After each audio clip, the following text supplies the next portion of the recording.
Здравейте, казвам се Иванка, на 65 години съм. С Калоян се запознах на една негова презентация в Стара Загора.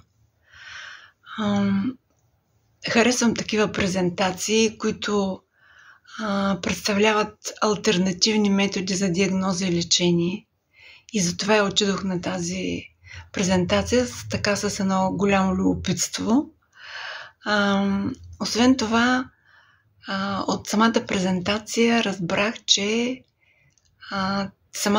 самия уред дава една цялостна картина за състоянието на всички органи в организма и освен това дава и накрая напътствия за лечение с билки, с хомеопатия, с скъпоценни камъни, минерални камъни, масла и други подобни такива методи.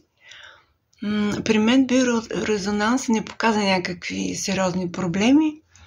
Оказа се, че имам завършен някакъв процес в щитовидната жлеза, който после при преглед при ендокринолог се оказа, че е киста на щитовидната жлеза. Също се откриха бактерии в червата, вируси и други проблеми, за които аз знаех преди това.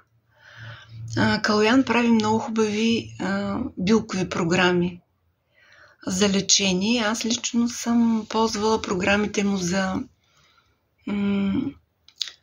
подобряване на имунитета и за изчистване на лимфната и кръвоносната система. Смятам и други програми да ползвам по-нататък. За сега тези съм използвала. Но всъщност това, което най-много ми хареса при Калоян е, че той е човек, който не настоява, не досажда, не убеждава, а само дава информация, от която, ако ти желаеш, можеш да се възползваш. Така че с две ръце препоръчвам среща с Калоян.